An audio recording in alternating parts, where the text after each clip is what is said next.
Olá! Hoje a gente vai mergulhar numa ideia que é sinceramente fascinante. Como é que histórias que nunca foram contadas, traumas de um grupo inteiro, acabam moldando a nossa realidade de hoje? São como fantasmas do passado, sabe? Vivendo quietinhos dentro da gente. E a gente vai tentar entender como isso acontece. Para começar, tudo parte de um mistério.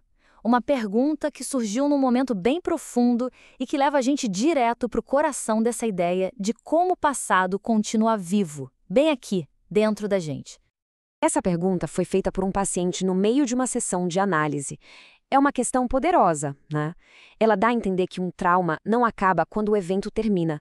Ele deixa um eco, uma vibração que outras pessoas podem sentir, mesmo muito tempo depois. E aí que a coisa fica mais intrigante. A pessoa que fez essa pergunta carregava uma ansiedade que não parecia ser dela. Pensa bem, os pais viveram o trauma do nazismo, mas era ele quem sentiu o medo. Isso levanta uma questão central. Como é que um sentimento desses consegue atravessar gerações, mesmo quando a história por trás dele nunca é contada em voz alta? Bom, a psicanálise tem um nome para esse fenômeno.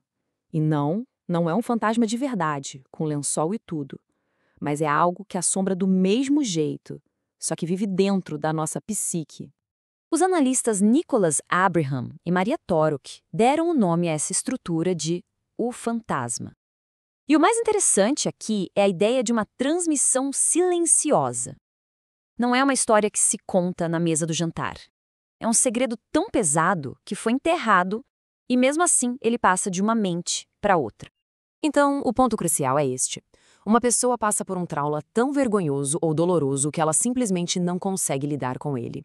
Então, o que ela faz? Enterra. E esse segredo, esse buraco na história da família, é passado para a próxima geração que acaba carregando o peso de um drama que nem viveu. Vira um túmulo vivo, como eles dizem.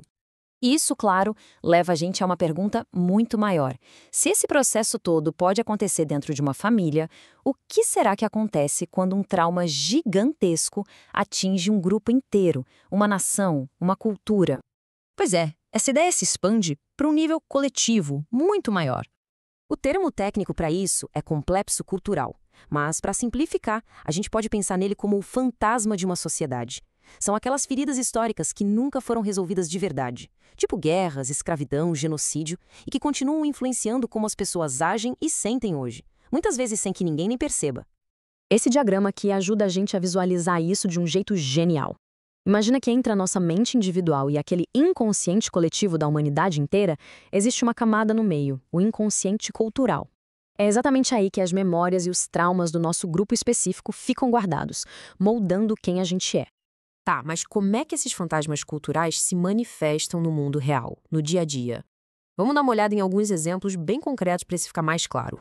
Olha que interessante. Aqui a gente vê como o mesmo sentimento de perda, a melancolia, pode aparecer de formas completamente diferentes dependendo da história de cada grupo. Para alguns europeus pode virar uma nostalgia de um passado idealizado, quase mítico. Já para os afro-americanos, é um luto que nunca foi superado pela brutalidade da travessia do Atlântico, uma ferida que continua aberta e ressoando. Essa citação, que é uma sátira, expõe um complexo cultural de um jeito perfeito. Ela mostra como os estereótipos que a gente vê por aí não são só ideias erradas, eles são sintomas de uma história colonial que nunca foi bem digerida. Uma narrativa fantasma que continua distorcendo o jeito que a gente viu presente. E às vezes esses fantasmas podem surgir de forma bem violenta. Em Auschwitz, uma briga por causa da instalação de uma cruz acabou reativando traumas religiosos de 2000 anos. Palavras como cruz e Shoah viraram gatilhos, mostrando como feridas históricas muito antigas podem ficar ali adormecidas, só esperando um estopim para acordar. Diante de tudo isso, a questão mais importante é: tá, e agora? O que a gente faz com esse conhecimento? Existe alguma maneira de confrontar esses fantasmas e, quem sabe, superá-los? O objetivo aqui não é ficar preso no passado, de jeito nenhum. É entender como ele nos afeta agora. Quando a gente identifica esses complexos culturais, a gente pode começar a entender por que certos grupos reagem com tanto medo e hostilidade a outros. É o primeiríssimo passo para a gente conseguir quebrar esses ciclos de destruição. Isso tudo nos deixa com uma reflexão final. Será que é possível a gente pegar esses segredos, esses traumas não ditos, e trazer eles para a luz? Se a gente conseguir dar nome aos fantasmas que nos assombram como sociedade, Será que a gente finalmente consegue se libertar da influência deles? E essa citação amarra tudo de um jeito perfeito.